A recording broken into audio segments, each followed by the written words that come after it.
ফাতেমা এমন একজন বউ ছিলেন যিনি তার স্বামীর কাছে কোনো আবদারি করতেন না, কোনো কিছু চাইতেন না।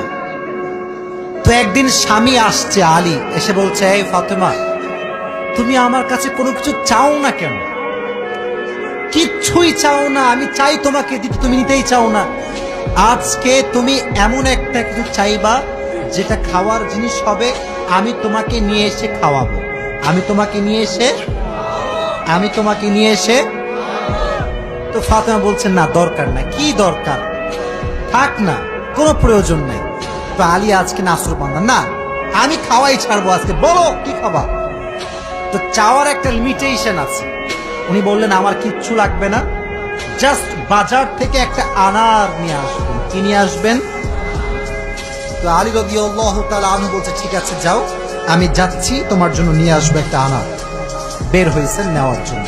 এই মনোযোগ দিয়ে শুনবেন হাদিসটা, খুব মনোযোগ দিয়ে।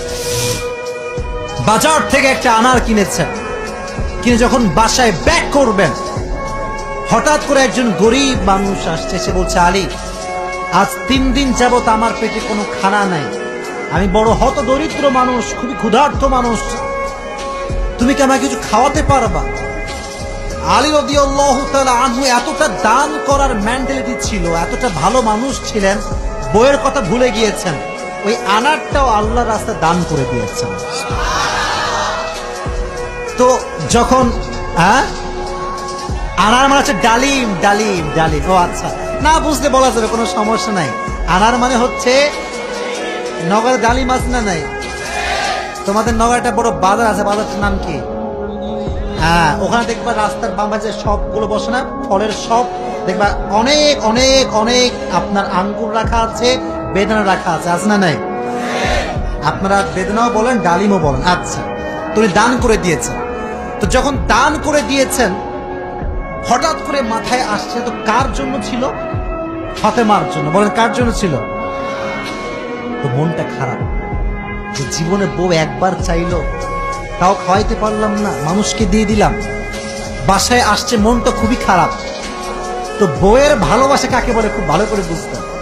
আলী যখন গেটটা খুলেছে, ফাতেমা যখন আলীর চেহারার দিকে তাকাইছে, বলছে, আলী, নিশ্চিত তুমি আমার বেদনা, আমার ডালিম তুমি আল্লাহর রাস্তায় দান করে দিয়েছো। সুবহানাল্লাহ পড়ে। তো বলছে ফাতেমা, আসলেই তাই, আমি দান করে দিয়ে আসছি। তো বলছে, আলী, তুমি যদি আমার জিনিসকে আল্লাহর রাস্তায় দান করে খুশি হও, আমি ফাতেমা তাতেই খুশি হয়ে গেল। অবাক করা বিষয় দেখেন, হঠাৎ করে একজন মানুষ বাসার গেটে নক করেছে, এই কেউ কি আছে বাসায়? গেট খুলেছে, তো দেখছে গেটের বাইরে দাঁড়িয়ে আছে একজন সাহাবী, তার নাম হচ্ছে সালমান ফারসি। তার নাম কি? এদিকে পেছনে কিয়ামত হয়ে যাক, তোমরা আমার দিকে তাকাও। তার নাম কি? সালমান ফারসি। বলছে, কি হয়েছে আপনার, হঠাৎ করে আপনি আমাদের বাসায় আসছেন? বলছে, নবীজি তোমার জন্য 9টি আনার হাদিয়া পাঠিয়েছেন। আপনার সুবহানাল্লাহ করতে পারলেন না? কয়টি আনার? আরো জোরে। তো আলী বলছেন, নো, এটা আমার না, এটা আমার হতে পারে না। সালমান ফারসি বলছে, কেন? এ তোমার জন্য পাঠিয়েছে। আলী বলছে, ভালো করে চেক করো, এটা আমার জন্য হতে পারে না। বলছে, কেন? বলছে, আল্লাহ তাআলা কোরআনে বলেছেন, মান জাআ বিল হাসানাতি ফালাহু আশরু আমসালিহা, যে আল্লাহর রাস্তায় একটা দিবে, আল্লাহ তারে 10 গুণ বাড়ায় দিবে। তাহলে আমার তো 9টা হবে না, আমার হবে কয়টা? তো সালমান ফারসি এই কথা শুনে আবার পকেটে হাত দিয়েছে, হাত দিয়ে আরেকটা বের করেছে, বলছে, নবী তোমাকে 10টাই দিয়েছে, আমি জাস্ট পরীক্ষা করছিলাম। সুবহানাল্লাহ পড়ে। তো চাইলেও একটা ভালোবাসা লাগে, আর যে আল্লাহর রাস্তায় দান করে তার আরো বেশি বাড়ায় দেয়। একজন আওয়াজ দিয়ে বলে, তিনি কে? আর একটা রিওয়ায়াত বলি। একদিন ফাতেমা রাদিয়াল্লাহু তাআলা আনহা সুতা বিক্রি করলেন। কি বিক্রি করলেন?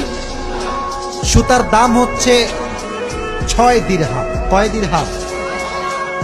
আচ্ছা, তো বলছে, হে আমার স্বামী আলী, 6 দিরহাম নিয়ে কয়েকটা রুটি নিয়ে আসো হাসান এবং হোসাইনের জন্য। কার জন্য?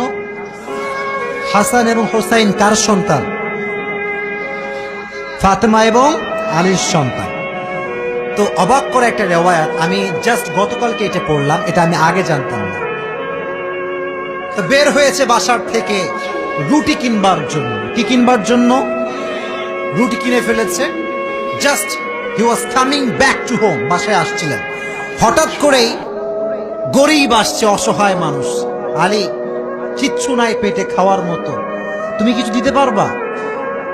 আলীর মনোমাইন্ড এতটা বড় ছিল, যা কিনতে গিয়েছিল ফ্যামিলির জন্য ওইটাও আল্লাহ রাস্তায় দান করে দিয়েছে। জোরে সোরে পড়ুন সুবহানাল্লাহ। সন্তানের জন্য খাবার আপনি কিনেছেন, কিন্তু দান করে দিয়েছেন, কিন্তু ভেতরে একটা কষ্ট আছে না নাই? দেখো এই যুবকেরা, প্লিজ প্লিজ লাফালাফি করো না, এদিকে আমার দিকে একদম স্থির হয়ে থাকো, চুপচাপ স্থির থাকো। কারণ নওগাঁর মানুষ তো এরা অভদ্র ঘরের সন্তান, এরা সব ভদ্র ঘরের সন্তান, ঠিক না? চুপচাপ থাকো। তো যখন ফিরে আসবেন, হঠাৎ করে একজন লোক আসছে, এসে বলছে, আলী তুমি কি উটটা কিনবা? উট? বলেন কি? তো আলী বলছে, না ভাই, টাকা পয়সা নাই, কেনা সম্ভব না। তো বলছে, তোমাকে আমি এটা এখন দিচ্ছি, তোমার যখন বিক্রি করার সুযোগ হবে তখন বিক্রি করবা, তোমার লাভ তুমি রাখবা আর আমারটা আমাকে দিলেই হবে। তো আলী বলছে, ঠিক আছে দাও। জাস্ট উটটা নিয়েছে, উট নিয়ে বাসায় ব্যাক করবে, আবার আরেকজন আসছে, বলছে, ভাই এর দাম কত নিবেন বলেন? বলছে, ভাই আপনি দাম বলেন। যে উটের দাম হক 200 দিরহাম, ওই লোক আগেই বলছে, আমি এটাকে তোমার কাছ থেকে 300 দিরহাম দিয়ে ক্রয় করে নিব। নিয়ে নিয়েছে উট। তাহলে আগে ছিল মাত্র কয় দিরহাম, এখন তিনি কয় দিরহামের মালিক হয়ে গেলেন? সুবহানাল্লাহ পড়তে পারলেন না? এখন এই যে 300 দিরহামের মালিক যাকে দিবে, লভ্যাংশ খুঁজে পায় না। কই গেল লোকটা? লোক আর খুঁজে পায় না, না পেয়ে বাসায় আসছে। যখন গেট খুলেছে, গেট খুলেই দেখছে নবীজি তার বাসার ভেতরে বসে আছে। বলছে, আলী আজকের ঘটনা তুমি বলবা নাকি আমি বলবো? বলছে, নবী আপনি বলেন। বলছে, তোমার কাছে সর্বপ্রথম যিনি উট বিক্রি করেছিলেন তিনি আর কেউ নন, তিনি হচ্ছেন জিবরাইল। আর যিনি ক্রয় করেছেন 300 দিরহাম দিয়ে, সে কোনো মানুষ নয়, তিনি হচ্ছেন ইসরাফিল। কেন নবী, এটা কেন আমার সঙ্গে হলো? বল, তুমি যে নিজে না খেয়ে মানুষকে খাওয়াইছো, এটা আল্লাহর কাছে বড্ড ভালো লেগেছে। তো আল্লাহ তোমার এত বেশি বাড়ায় দিয়েছে যে তুমি কল্পনাই করতে পারো না। সুবহানাল্লাহ পড়েন।